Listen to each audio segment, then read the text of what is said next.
আমি তো সেই ঘরে নিজের বন্ধুকে খুঁজতে গেছিলাম, কিন্তু আমি কি জানতাম যে আমি আমার বন্ধুকে পেয়ে তো যাব, কিন্তু আগের মতো অবস্থায় না।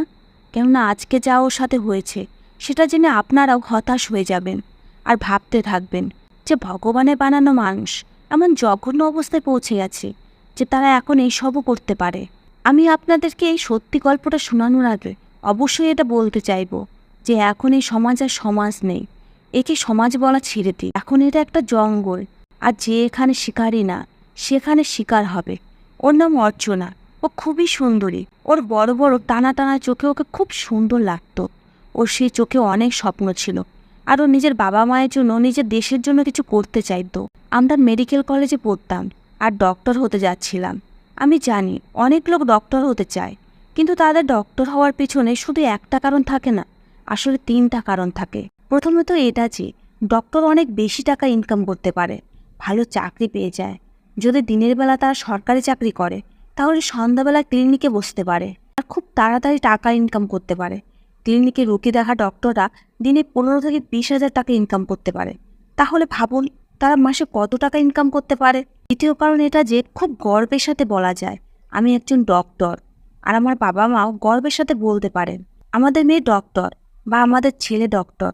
ব্যাস এইটুকু শুনে ভালো ভালো সম্বন্ধ পাওয়া যায় ছেলে ডক্টর বা মেয়ে ডক্টরের জন্য। দ্বিতীয় কারণ এটা বলে যে আমি মানুষের সেবা করতে চাই, কিন্তু এটা কথার কথা।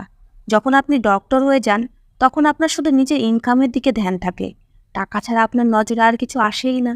এমনকি প্রায় ডক্টররা রোগীদের থেকে বিরক্ত হয়ে যায় যে রোগী কীরকম প্রশ্ন করছে। সরকারি হাসপাতালে চাকরি পেয়ে গেলে সেটা খুবই ভালো কথা, কিন্তু সরকারি হাসপাতালে প্রায় সবাই অশিক্ষিত আর গরিব লোকেরা আসেন, যারা ঠিকঠাকভাবে কথাও বলতে জানে না, আর তারা প্রশ্নও খুব বেশি জিজ্ঞেস করে। কিন্তু অর্চনা এরকম ছিল না। ও সবার খুব খেয়াল রাখতো। লোকজন নাইট ডিউটি থেকে দূরে পালাতো, কিন্তু ও জেনে বুঝে রাতে ডিউটি নিত। ও বলতো রাতের বেলাও তো কোনো রোগীর ডক্টরের দরকার হতে পারে, তো আমরা সবাই নাইট ডিউটিতে না করি তাহলে তাদের চিকিৎসা কে করবে? যখন আমাদের কারো সময় আসতো তখন আমরা বলতাম না স্যার, আমরা নাইট ডিউটি নিতে পারবো না। তখন ও নিজেই নাইট ডিউটি নিয়ে আমাদের সবাইকে বাঁচিয়ে দিত।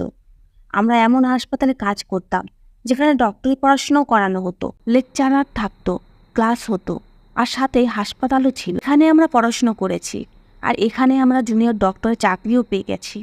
ওকে আমি বলতাম যে এত ভালো হওয়ার কোনো দরকার নেই, এতে লোক তোকে বোকা ভাববে। কিন্তু ও বলতো আমি খুব কষ্টে ডক্টর হয়েছি। আমার মা নিজের গয়না বেচে, আমার বাবা নিজের জমি বিক্রি করে আমাকে পড়তে পাঠিয়েছে। তাই আমি যদি গরিব মানুষের সেবা না করি তাহলে আমার ডক্টর হয়ে কী লাভ? টাকা তো অন্য কোনো কাজেও পাওয়া যায়। একটা মেয়ের জন্য টাকা ইনকাম করা খুব একটা অসুবিধা না। তারা তো খারাপ কাজ করেও টাকা ইনকাম করতে পারে, কিন্তু আমাদের সবসময় ভালো কাজ করা উচিত, এটাই জীবনের সার্থকতা। ওর কথা কখনো আমার লেকচার মনে হতো না, বরং খুব ভালো লাগতো। কিন্তু আজকে ওকে হলে থেকে হতভম্ব হয়ে গেছিলাম। আজকে আমার আরও নাইট ডিউটি ছিল। স্যার বলছিলেন অর্চনা একাই বারবার নাইট ডিউটি করে, তাই অন্তত আজকে তুমি ওর সাথে থাকো, কেননা আজকে অনেক রুগী আছে। যখন কোনো ডাক্তারের নাইট শিফট থাকে তার মানে এটা নয় যে সে সারা রাত জেগে থাকবে। নাইট শিফট ডক্টরের শুধু রাতের বেলা হাসপাতালে থাকতে হয়। কোনো প্রবলেম হলে রোগী তার কাছ থেকে সাহায্য নিতে পারে, কিন্তু সেটাও ইমার্জেন্সি কন্ডিশনে। এমন নয় যে কারো স্যালাইন শেষ হয়ে গেছে তার জন্য ডক্টরকে ডাকা হবে। এই কাজ তো অন্য স্টাফরা করে। তার মানে যখন কোনো রোগীর শরীরে খুব বেশি খারাপ হয়ে যায় বা হঠাৎ করে কোনো কেস এলে তখন ডক্টরকে তার ডিউটি করতে হয়। না হলে তো হাসপাতালে নাইট শিফটে ডক্টরের জন্য ঘর বানানো থাকে, সেখানে বিছনাও থাকে, ডক্টররা সেখানে গিয়ে ঘুমাতে পারে। আর যখন কারো ইমার্জেন্সি হবে তখন সেখান থেকে যাতে তাকে ডাকতেও পারে, কেননা প্রতিদিন ইমার্জেন্সি কেস আসে না, আর সারা রাত কোনো মানুষই জাগতে পারে না। এই কারণে সমস্ত হাসপাতালে এই সুবিধা থাকে। আমরা খুব বেশি কাজ করছিলাম, তাই আমি ক্লান্ত হয়ে অর্চনাকে বললাম আমি যাচ্ছি, তুইও চলে আয়, না হলে আমাদের নিজেদেরই ডক্টরের প্রয়োজন পড়ে যাবে। এই কথাটা শুনেও হাসতে লাগলো আর বলল হ্যাঁ আমি আসছি, শুধু আর একবার দেখে আসি কারো কোনো প্রয়োজন আছে কিনা। যাই হোক, আমি তো গিয়ে ওই ঘরে ঘুমিয়ে গেলাম। কিছু সময় পরে রোগী দেখে অর্চনাও এসে আমার পাশের বেডে শুয়ে পড়ল। এরপরে ঘরের ছাদের দিকে তাকিয়ে বলল যে তুই জানিস এই দুনিয়াতে কত জঘন্য জঘন্য লোক আছে? আমি বললাম আমাদের ডক্টরের থেকে নির্দয় লোক আর কে আছে?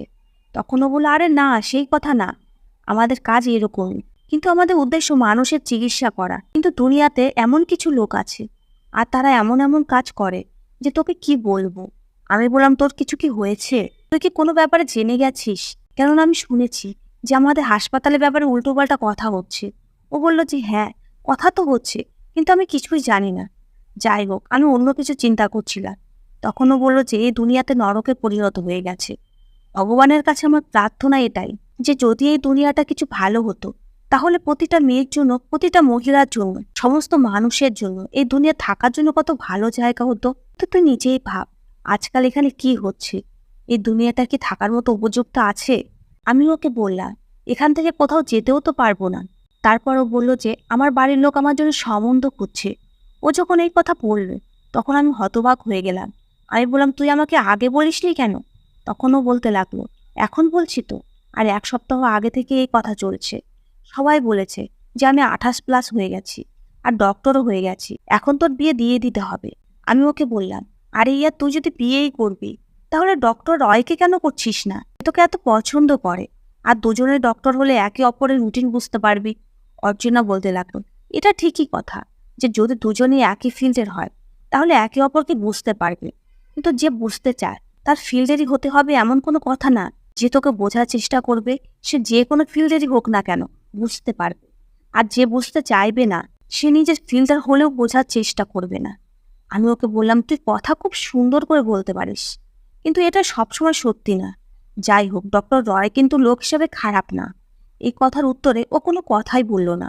ডক্টর রয় আমাদের হাসপাতালের সবচেয়ে সুন্দর আর হ্যান্ডসাম ডক্টর ছিলেন। ডক্টর রয়কে যেই দেখত, সেই বলতো না জানি সে ভাগ্যবতীর মেয়ে কে হবে, যার সাথে এর বিয়ে হবে। একবার অর্চনাও বলেছিল যে ও দেখতে খুবই সুন্দর আর হ্যান্ডসাম, কিন্তু এখন ওর নাম শুনলে অর্চনার মুখ রাগে ভারী হয়ে যেত।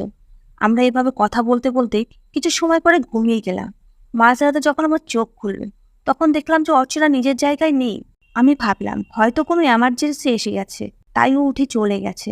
আমরা ডক্টররা এতটা ক্লান্ত হয়ে ঘুমাই যে একেবারে সকালে জানতে পারে যে সকাল হয়ে গেছে। আর এরকম মনে হতো যে মাত্র 4 সেকেন্ড ঘুমিয়েছি। এরকম ঘুম একমাত্র তাদেরই আসে যারা খুবই কষ্টে কাজ করে। আর আমরা ডক্টরেরাও ক্লান্তিকর কাজই করি। আমি দেখলাম ও বিছানায় নিয়ে, তারপর আমি ওর দিকে মুখ করে ঘুমিয়ে গেলাম। কিছু সময় পরে আমি বাইরে বেরোলাম, যদিও আমাকে কোনো রোগী ডাকেনি। আমি এদিকে ওদিকে তাকিয়ে দেখলাম যে ও কোথায় গেছে, কিন্তু আমি ওকে কোথাও দেখতে পেলাম না। এই হাসপাতালে 8-10টা ওয়ার্ড ছিল, যার মধ্যে একটাতে আমরা ডিউটিতে ছিলাম। এই হাসপাতাল তো অনেক বড়, কিন্তু ও এদিকে কোথাও ছিল না। তারপর আমার মনে হলো যে ও হয়তো অন্য কোনো ওয়ার্ডে গিয়েছে, হয়তো কোনো জিনিস শেষ হয়ে গেছে যেটা আনার জন্য ও গিয়েছে, আর সেদিকেই কোনো রোগীর অসুবিধার কারণে তাকে দেখছে। এখনও সকাল হতে বাকি ছিল। এরপরে রুমে ফিরে আসার সময় আমি দেখলাম আমাদের রুমের সাইডে আর একটা রুম ছিল, যার দরজা খোলা। এই রুমটাও আমাদের রুমের মতোই ছিল। এখানে আরাম করা যেত, কিন্তু এখানে মাটিতে শুধু একটা তোষক আর হাসপাতালের টুকটাক জিনিস এক সাইডে পড়েছিল।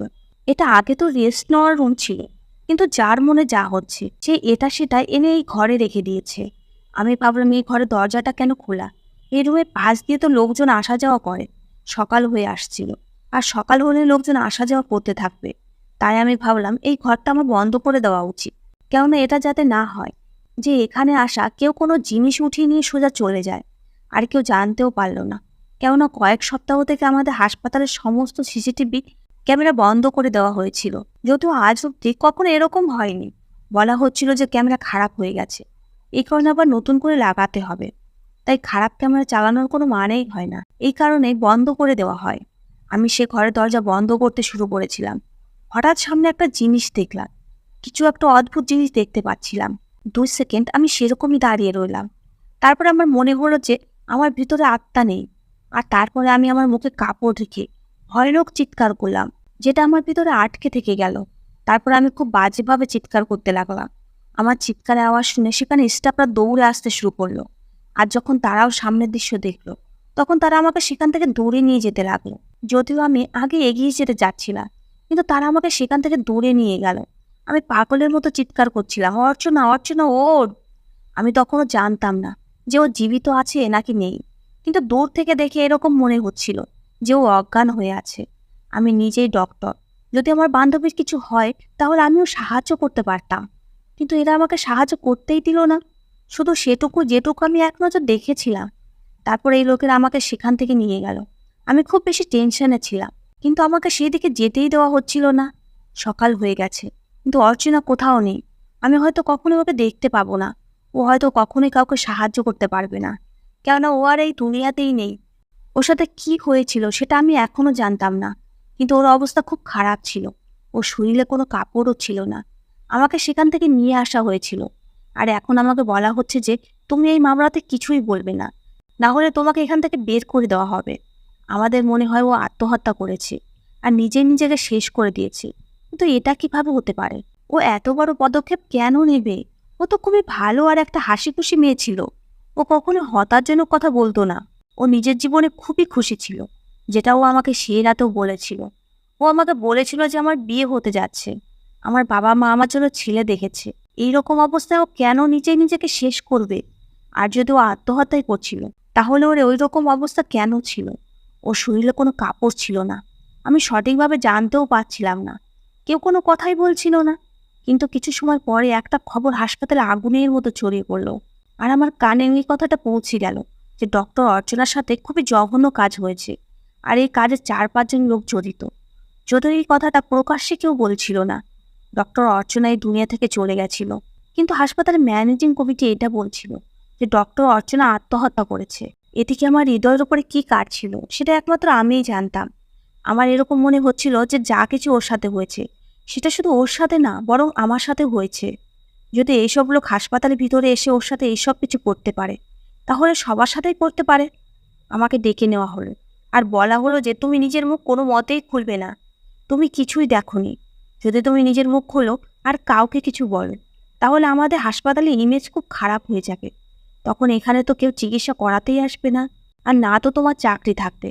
যদি তুমি কোনো অভিযোগ করার চেষ্টা করো, আমরা তোমাকে এই হাসপাতাল থেকে বের করে দেবো আর তোমার বিরুদ্ধে কেস বানাবো যে তুমি কেয়ারলেস ডক্টর। তুমি নিজের হাতে একজন জলজান্ত রোগীকে মেরে ফেলেছ। এরপরে তুমি কোনো হাসপাতালে চাকরি পাবে না। আমিও অর্চনার মতো গরিব ঘরের মেয়ে। আমার বাবা মাও গয়না জমি বিক্রি করে আমাকে ডক্টরি করিয়েছিল। এই কারণে আমি চুপ হয়ে গেলাম। কিন্তু আমার হৃদয়ে কি পরিমাণে কষ্ট ছিল সেটা শুধু আমিই জানতাম। এরপরে যখন ওর পরিবারের লোককে ফোন করা হয়েছিল, তখন আমিও সেখানে ছিলাম।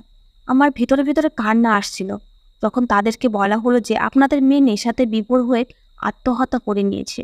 তখন ওর বাবা এমন একটা কথা বলল যাতে আমার চোখে জল চলে এলো। তিনি বললেন, আমার মেয়ে অর্চনার কথা বলছেন আপনি? কত আবেগ নিয়ে তিনি বলেছিলেন, আমার মেয়ে অর্চনা। তখন স্যার বললেন, হ্যাঁ, ওরই কথা বলছি। ও আত্মহত্যা করে নিয়েছে। মনে হয় ওর জীবনে কোনো ছেলে ছিল, যার কারণে ও এইসব কিছু করেছে। আপনারা তাড়াতাড়ি করে চলে আসুন আর ওর বডি নিয়ে যান। আমরা মজা করছি না। আপনার মেয়ে আত্মহত্যা করেছে। আপনারা এখানে এসে যান। বাকি ফর্মালিটি পূরণ করে আপনাদের মেয়েকে আপনাদের হাতে তুলে দেওয়া হবে। আমি তো ওর মা বাবার কথা ভেবে আজ অব্দি কষ্টে আছি। তারা যখন এরকম খবর পেয়েছিল, যখন নিজের বাড়ি থেকে বের হচ্ছিলেন, তখন তারা কিভাবে বের হচ্ছিলেন? তারা কি কান্না করছিলেন?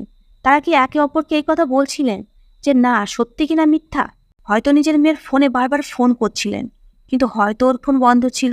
এরপরে এত দূর ট্রাভেল করে যখন তারা হাসপাতালে পৌঁছালেন, তখন হাসপাতালের লোকেরা বডি দিতে অস্বীকার করে দিল আর বলল এখনো কিছু ব্যাপার আছে যেটা আমরা দেখছি। তাদেরকে এটা বলে তো দেওয়া হয়েছিল যে ও এই দুনিয়াতে নেই, আর শুধু এক নজর ওকে দেখিয়ে দিয়েছিল।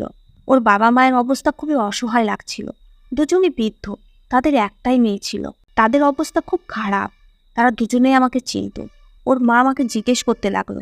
আমি যা জানতাম আমি সেটা বলে দিলাম, আর এটাও বলে দিলাম যে হাসপাতালের লোকেরা আমাকে ধমকাচ্ছে, বলছে আমাকে চাকরি থেকে বের করে দেবে। তারা আমার কথা শুনে বললেন যে তোমাকে এফআইআর করতে হবে না, আমরা তোমার নাম কোথাও নেব না। অর্চনা পোস্টমর্টম করানো হয়। 3 ঘন্টা অপেক্ষা করানোর পর তারা অর্চনাকে ওর মা বাবার হাতে তুলে দিল, আর তারা ওকে সেখান থেকে নিয়ে গেল। তারপর আমি ফিরে নিজের ঘরে এলাম। আমাকেও হাসপাতালের ম্যানেজিং কমিটি অনেক কষ্টে ছেড়েছিল। তারা আমাকে বারবার বলেছিল কাউকে কিছু বলবে না। আর যে ফাইনাল বয়ান লেখা হয়েছিল, তাতে আমাকে দিয়ে এটা লেখানো হয়েছিল যে আমি কিছুই জানি না। আমি রুমে ঘুমিয়েছিলাম, অর্চনাও ঘুমিয়েছিল। কিন্তু ঘুমানোর আগে ও এটা বলেছিল যে আমি বাঁচতে চাই না। আমি ওকে জিজ্ঞেস করেছিলাম, কিন্তু ও কিছুই বলেনি। তারপরে আমরা ঘুমিয়ে যাই। পরে আমি যখন সকালে ঘুম থেকে উঠলাম, ততক্ষণে ও আত্মহত্যা করে ফেলেছিল। আর আমি ওকে সেরকম অবস্থাতেই দেখেছিলাম। আমাকে দিয়ে এই বয়ান লেখানো হয়েছিল, আর আমি সেটা লিখে দিতে বাধ্য হয়েছিলাম, কেননা আমিও আমার বাবা মায়ের একমাত্র মেয়ে ছিলাম। আমি কি নিজের বান্ধবীর সাথে ধোঁকাবাজি করেছিলাম? হয়তো হ্যাঁ। আমার হৃদয়ের দুটো বোঝা ছিল। একে তো এটা যে আমার বন্ধু এই দুনিয়া থেকে চলে গেছে, তাও এত অত্যাচার সহ্য করে।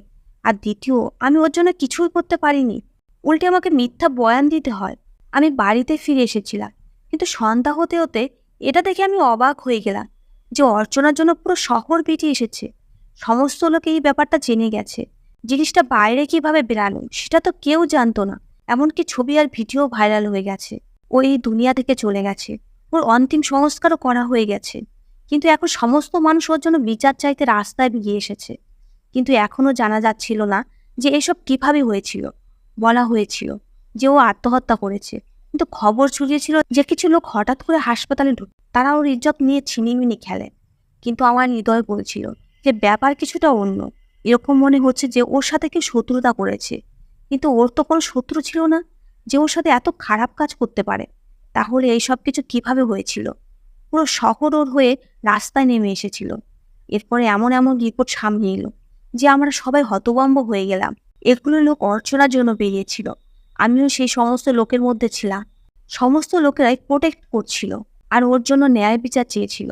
আমাদের হাসপাতালের সুপার এখন অব্দি এটাই বলছিল যে মেয়েটা আত্মহত্যা করেছে, ওর নিজের জীবনে কিছু সমস্যা ছিল যার কারণে ও আত্মহত্যা করে নেয়। এখন আমাদের কপাল খারাপ যে ও আমাদের হাসপাতালে আত্মহত্যা করেছে, তাই আমরা ফেঁসে গেছি। সুপার নিজের হাসপাতালে ইমেজ নিয়ে পড়েছিল।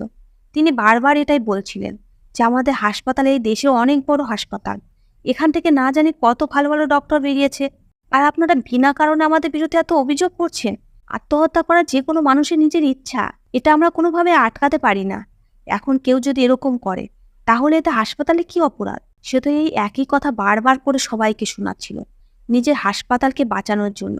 বারবার এটাই বলছিল যে মেয়েটা আত্মহত্যা করেছে, যদিও পোস্টমর্টমের রিপোর্টে পরিষ্কার লেখা ছিল যে আত্মহত্যার কোনো ব্যাপারই ছিল না। আরও কিছুদিন এভাবেই কেটে গেল। এখনও জাস্টিস চাওয়া হচ্ছিল, যেভাবেই হোক সেই সমস্ত অপরাধীকে ধরে তাদেরকে শাস্তি দেওয়া হোক। লোকজন এত রেগেছিলেন যে তারা বলছিলেন যদি এই কাজ পুলিশ বা হাসপাতালের লোকেরা না করতে পারে তাহলে আমরা নিজেরাই সেই লোকদেরকে খুঁজে তাদেরকে এমন শাস্তি দেব যাতে সবাই বুঝতে পারে যে কোনো মহিলার সাথে খারাপ কাজ করার শাস্তি কতটা ভয়ানক হতে পারে। কিন্তু সেই লোকেরা এতটা ক্ষমতাশালী ছিল যে এখনও অবধি জানা যায়নি যে কে কে এতে যুক্ত। কিন্তু পরে ভিতরে ভিতরে কথা জানা গেল যে সেই অপরাধীদের সাথে হাসপাতালের সুপারও জড়িত ছিলেন। হাসপাতালে একটা বেআইনি কাজ চলছিল, সেখানে মানুষের জরুরি অঙ্গের বেআইনি কারবার চলছিল। আর এই জিনিসটার ব্যাপারে ও জানতে পেরে যায়, এই কারণে ওকে চুপ করানোর জন্য ওর সাথে এইসব কিছু করেছে, যাতে দ্বিতীয় কেউ এর বিরুদ্ধে আওয়াজ তুলতে না পারে। তাদের মনে যাতে এই ভয় থাকে যে তাদের সাথে এসব হচ্ছে, আর তাদের এই ভয় যেন সবার গভীরে গেঁথে যায় যে যেই এদের বিরুদ্ধে কথা বলবে তার সাথে এরকম হবে। এই ঘটনা ঘটা 10-12 দিন হয়ে গেছে। আমরা এখনো ওর জন্য ন্যায় বিচার চাইতে রাস্তায় বেরিয়েছিলাম। অবাক করার ব্যাপার হলো ওর জন্য অসংখ্য লোক রাস্তায় বেরিয়েছিল। আমি তো ভাবতাম যে শহরে মনুষ্যত্ব শেষ হয়ে গেছে, কেউ কারো কথা ভাবে না। কিন্তু এই ঘটনা শুধু দেশের লোকই নয়, বরং যারা বিদেশে থাকতো, যারা আমাদের ভাষা আর আমাদের কালচার সামান্য হলেও বুঝতো, তারাও এই ঘটনার ন্যায় বিচার চাইছিল আর অর্চনার ঘটনায় সহানুভূতি দেখাচ্ছিল। তারাও এটাই আওয়াজ তুলছিল যে একজন মেয়ে যে এই নৃশংস অত্যাচারে মারা গেছে তার কমপক্ষে বিচার পাওয়া উচিত। আমার হৃদয়ে একটা বোঝা ছিল, আমি সেই বোঝাটাকে কম করার জন্য এই গল্পটাকে কোনোভাবে আপনাদের কাছে পৌঁছাচ্ছি, যাতে সবাই সত্যিটা জানতে পারে আর সবাই ওর হয়ে আওয়াজ তোলে।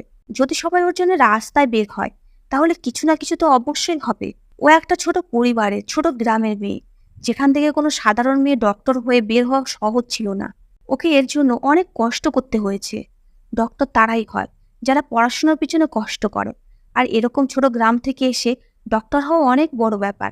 হয়তো কিছু ডক্টর খুবই খারাপ হয়, তারা রোগীদের সাথে খারাপ ব্যবহার করে, তাদের সাথে আসা লোকেদের সাথেও খারাপ ব্যবহার করে, তাদেরকে হাসপাতাল থেকে বাইরে বের করে দেয়। তারা এটাই ভাবে যে মানুষ রোগীদের সাথে এটা ভেবে আসে না যে হাসপাতালে সুখে থাকবে। তারা তাদের আত্মীয় অসুস্থতার জন্য খুবই টেনশনে থাকে।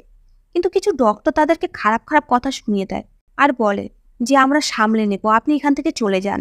সমস্যাটা শুধু সেটাই না যে আপনার নিজের উপরে হয়, অন্যের অসুবিধাও অসুবিধা। কষ্ট তো সেটাই যেটা নিজের হয়, অন্যের যেটা হয় সেটা আবার কষ্ট নাকি? সেটা তো নাটক। এরকম ডক্টরও থাকে, আর সমস্ত এলাকায়, সমস্ত শহরে, সমস্ত দেশেই থাকে। আমরা সবাই জানি যে আমাদের সবাই কখনো না কখনো এরকম ডক্টরের পালায় পড়েছি। কিন্তু যদি অর্চনার কথা বলি তাহলে এখানে এটা ভেবে কান্না আসে যে ও তো খুব ভালো ডক্টর ছিল, আরও সকলের সাথে কত ভালো ব্যবহার করত। ও শুধু ডক্টরই ছিল না, ও মানুষকে ভালোবাসতো। ও সবসময় বলতো, আমি সকলের সেবা করতে চাই। নিজের থেকে বেশি ও নিজের রোগীদের ব্যাপারে চিন্তা করত। কখনোই ভুল করতো না। ও খুবই বুদ্ধিমান মেয়ে ছিল। ওর ভিতরে কাজ করার সত্যিকারের মানসিকতা ছিল। ও কখনোই নিজের কাজে ক্লান্তি অনুভব করতো না। ও বলতো যে যে কাজ করার স্বপ্ন আমি দেখেছি, সেই কাজ করতে কেন অস্বস্তি বোধ করব। আমি যেন কখনোই ক্লান্ত না হই। ও রোগীর কাছে জোরে দৌড়ে যেত, তাতে এক রোগী ওকে 10 বার ডাকুক না কেন, ও কখনোই রাগ করতো না। ওর মুখ দেখেও কখনো মনে হতো না যে ও রেগে আছে, বরং ও খুব সুন্দরভাবে হেসে হেসে তাদের সাথে কথা বলতো।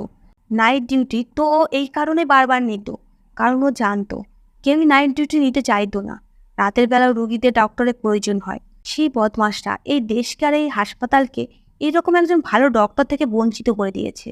না হলে ও খুব ভালো ডক্টর হতো, আর তার থেকেও ও বেশি লোকদের সাহায্য করত।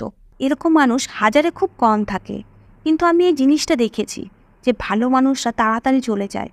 লোকে বলে যতক্ষণ অব্দি এই দুনিয়াতে একজন ভালো মানুষও বেঁচে থাকে, ততক্ষণ এই দুনিয়া শেষ হবে না। হয়তো এই কারণে সমস্ত ভালো মানুষরা সবাই আগেই এই দুনিয়া থেকে চলে যায়, আর খারাপ লোকেরা দেরিতে মরে। এখনও আমাদের ভাবনায় আছে। ওর কষ্ট, ওর যন্ত্রণা তো শেষ হয়ে গেছে, কিন্তু আমাদের সবার শুরু হয়ে গেছে। কেননা ও যেতে যেতে আমাদেরকে এটা দেখিয়ে দিয়েছে যে এই দুনিয়া খারাপ মানুষে ভর্তি হয়ে আছে, আর আমরা এখানে কেউই সেফ নই। যারা এই সমাজকে নতুন করে এগিয়ে নিয়ে আসছে, আর যারা বাচ্চা জন্ম দিয়েছে, তাদের উচিত তারা নিজের বাচ্চার খেয়াল ভালোভাবে রাখুক, আর তাদেরকে এতটা শক্তিশালী আর বাহাদুরি বানাক যে কালকে ওদের সাথে যে খারাপ করতে চাইবে, তাদের সাথে ওরা নিজেরাই লড়তে পারে। এখন সমস্ত মানুষকে হিরো হতে হবে। মাত্র একজন হিরো সমস্ত দুনিয়াকে বাঁচাতে পারে না। আমাদের সবাইকে নিজেই নিজের হিরো হতে হবে। আপনারা কমেন্ট করে অবশ্যই বলবেন যে আপনারা এই ব্যাপারটা আগে থেকে জানতেন কিনা, আর এটা জানার পরে আপনাদের কেমন লেগেছে, আর আপনারা এই ব্যাপারে কি করছেন। আপনারাও কি রাস্তায় বেরিয়ে ওর সাথ দিয়েছিলেন, বা কোথাও কোনো এরকম ছোট পদক্ষেপ উঠিয়েছিলেন, যাতে এটা জানা যায় যে আপনি ওই বেচারি মেয়েটির সাথে দাঁড়িয়েছিলেন। যতটা সম্ভব ওই ডক্টর মেয়েটির জন্য আওয়াজ উঠান, যাতে সেসব নরপশুগুলো শাস্তি পায় যারা ওর উপরে এত নৃশংসতার পরিচয় দিয়েছে। ধন্যবাদ বন্ধুরা।